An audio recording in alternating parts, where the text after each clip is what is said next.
Y comenzamos como hacemos siempre con la economía y lo hemos invitado al vicepresidente del IERAL de Fundación Mediterránea, el Magister Marcelo Capello, y con él vamos a ver cómo estamos y a dónde vamos. Esa es la idea.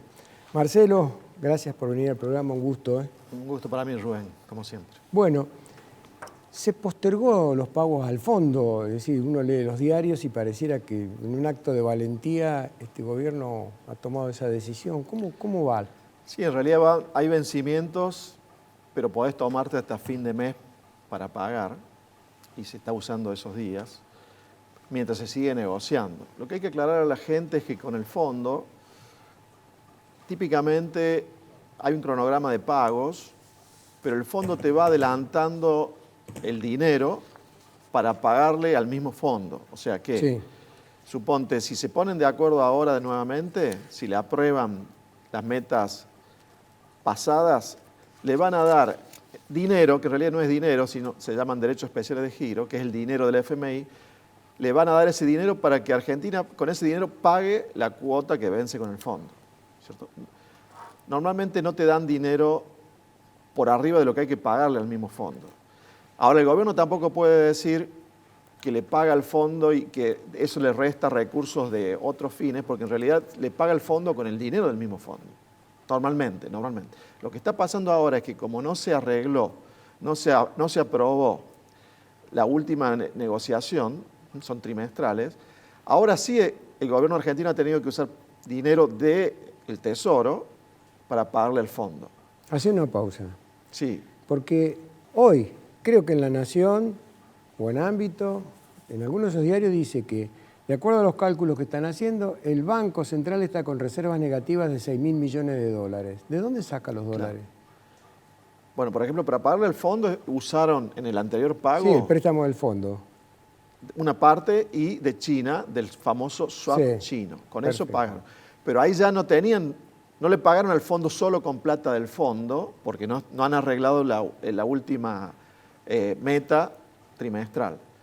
Si no arreglamos con el fondo, hay que seguirle pagando al fondo con dinero de las reservas, que son negativas. 6.000 millones de dólares negativas.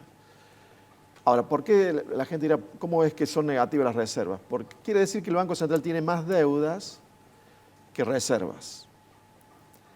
Cuando son negativas, quiere decir que el fondo está usando algunos recursos que no son del Banco Central. El Banco Central, por las dudas ya he dicho mal, el Banco Central está usando algunos recursos que no son estrictamente del Banco Central. ¿Son de los bancos privados?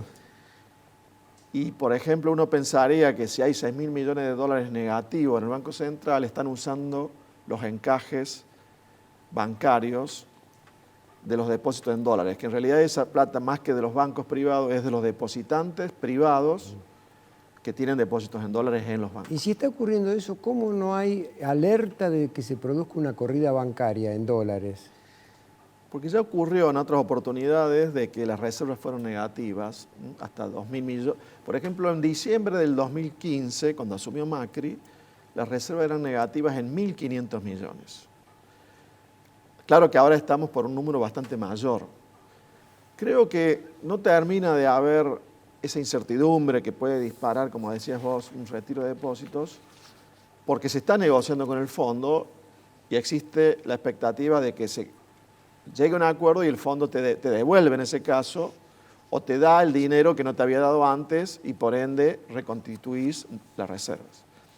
No quiere, a lo mejor terminás con 2.000 negativas en vez de 6.000 negativas, pero ya no es un número tan importante. No es grave la situación entonces. Lo que sí creo de que si no hay arreglo con el fondo y las reservas negativas son de 6.000 millones de dólares y eso se amplía, sí puede ser alarmante.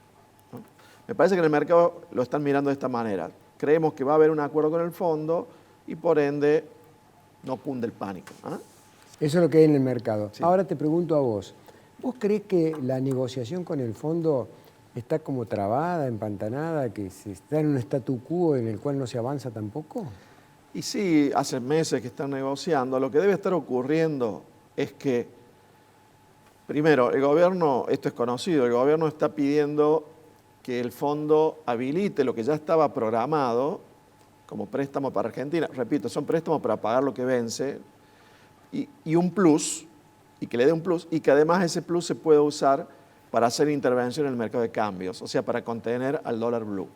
Y el fondo le debe decir, no pueden usar dólares del fondo para intervenir en el mercado de cambios. Pero el fondo también le está pidiendo, aunque sea una pequeña devaluación, que este gobierno se resiste sistemáticamente a hacerla. Exacto. En el fondo, además, le deben estar diciendo, ¿para qué le voy a dar dólares? Para que defiendan el mercado de cambio de que no pase de 500 pesos el dólar blue. Si está atrasado y más adelante, si no son ustedes, lo van a tener que hacer los que siguen. Entonces el fondo le debe estar diciendo, ustedes tienen que empezar a devaluar más rápido o dar un salto un poco más rápido de una. En el gobierno no quieren porque estamos por votar y devaluar ahora mucho el peso, ya lo hemos hablado, te genera más inflación de la que ya tenemos, más problemas sociales. Entonces, por un lado, el fondo le debe estar diciendo, no te quiero dar dólares para que vos intervengas en el mercado de cambio, en todo caso, ajustar el tipo de cambio, por un lado. Y por el otro, también porque hay elecciones, el ministro de Economía le debe estar diciendo de que afloje el fondo un poco con el pedido respecto al resultado fiscal, de que les permita tener un mayor déficit este año con la excusa de la sequía, pero también pensando en las elecciones, de que puedan aumentar un poco más el gasto de lo que ya vienen aumentando, dado que hay elecciones. Ahí debe estar la negociación y en el fondo a mí me parece difícil que vayan a ceder en las dos cosas. De última cederán en una, pero no en las dos. También es difícil pensar de que en el fondo finalmente no lleguen a un acuerdo con Argentina y que eso genere una crisis mayor en Argentina, porque como ocurrió en el 2001-2002, queda como que el fondo es el responsable después de lo que pasa en Argentina y lo deben querer evitar. Seguramente, además Argentina es el principal deudor que tiene el fondo y si Argentina se cae van a tener un problema ahí adentro que Dios me libre. Sí, por otro lado también Argentina es el principal pero no el único deudor y lo que le dan a Argentina, los otros deudores después van y le piden lo mismo. Por ejemplo, está Egipto también negociando y si a Argentina le dan algún plus que no le quieren dar a Egipto, Egipto se va a quejar. Claro. Entonces, todas esas cosas se tienen que... De lo que yo estoy seguro es que los funcionarios del fondo, porque está la parte política y los funcionarios de carrera del fondo, es que esos funcionarios de carrera deben estar cansados de nosotros, de Argentina, porque normalmente después vienen los políticos y Argentina termina arreglando con el Tesoro de Estados Unidos, que el presidente le dice, bueno, denle una mano a Argentina, pruébenle, y los funcionarios del fondo quedan pagando porque habían hecho un informe a lo mejor duro y tienen que finalmente acordar de todas maneras. Y después de acá, además, empezamos a acusar a los funcionarios del fondo, por ejemplo, por el préstamo que le habían dado a Macri, hasta se había amenazado, ¿te acuerdas? De llevarlo a la justicia, con lo cual no deben querer saber nada los funcionarios técnicos del fondo que les toque el caso de Argentina. Claro. Última pregunta, porque ahí me avisan que nos queda un minuto. Marcelo, vamos a suponer que este gobierno no gane las elecciones y que gane otro partido al gobierno. ¿Cuánto tiempo calculás vos, a modo grosso, que le puede llevar al otro gobierno empezar a corregir todos los problemas que hoy tiene Argentina de inflación, de déficit fiscal, de incremento del gasto público? ¿Cuánto tiempo le puede llevar a otro gobierno?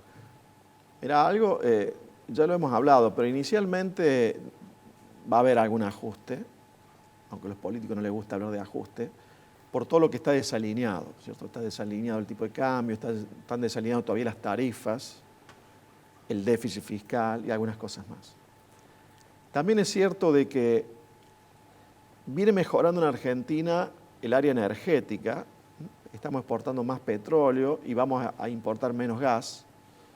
Y Argentina va a pasar de haber tenido un déficit el año pasado, 2022, en el área de energía, un déficit de 6.000 millones de dólares en el comercio exterior, a un superávit estimado de 6.000 millones de dólares en el 2025. O sea que de menos 6.000 a más 6.000 en 3 años, o sea que ahora estamos en medio de esa carretera, y eso impacta bastante. O sea que en el 2025 vamos a tener a favor el impacto de la energía. Mucho menos importaciones por el gasoducto que se está inaugurando y porque se exporta más petróleo. Lo que hay que pasar es el 2024, como fue el 2016 de Macri, ese primer año donde hay que ajustar algunas variables, normalmente esos primeros meses son recesivos, lo hablamos con vos hace poquito tiempo atrás, pero en el 2025 va a ayudar el área energética y esperemos que ayude el clima también en el 24 y en el 25 por el campo. Y ahí me parece que se empezarían a ver los resultados en términos de actividad. En términos de inflación, también, después de que en el 2024 difícilmente baje la inflación al inicio, por el hecho de que va a haber que ajustar, por ejemplo, el dólar, hacia el 2025 ya se puede el ver. dólar, ¿va a bajar la inflación o se va a incrementar un poco? Cuando ajusten el tipo de cambio, al principio va a subir la inflación. Ah, por un mes. Por eso te pregunto. Pero simultáneamente se aplicará un programa antiinflacionario. A partir de ahí uno esperaría de que la inflación empiece a ceder, pero no va a ceder de un mes al otro. Por eso el 2024, al menos al inicio, va a seguir siendo inflacionario. Después veremos el éxito del plan antiinflacionario y si es de shock o gradual. Pero me parece que en el 2025 ya podría haber una inflación bastante menor. Va a ayudar el tema energético y el litio. Claro. Porque aparte, perdóname la interrupción, aparte del problema del ajuste del dólar, tienen el problema del ayornamiento de los subsidios a los servicios, que eso va a ser inflacionario también. Es decir, claro, la luz, el gas, el agua, tienen que incrementar el transporte. Usted estaba viendo lo que pagan en Buenos Aires el boleto colectivo y lo que pagamos nosotros acá en Córdoba. Una diferencia tremenda. Sí, con eso hablaba de que lo que es sincerar algunas variables, donde entraba el dólar, las tarifas ya las están subiendo en este gobierno, pero lamentablemente todavía no van a estar del todo cubriendo los costos de la energía y del transporte. Todo eso hace al déficit fiscal, ¿no? Claro. Que después te termina generando inflación por la emisión. Porque vos decís, bueno, al subir tarifas te genera más inflación. Pero ojo que también al bajar el déficit emitís menos y se compensa un poco por ese lado. O sea que en algún momento hay que hacerlo para bajar la inflación, aunque inicialmente la pueda subir. Muy claro, Marcelo, como siempre. Gracias por venir al programa. Gracias a ustedes.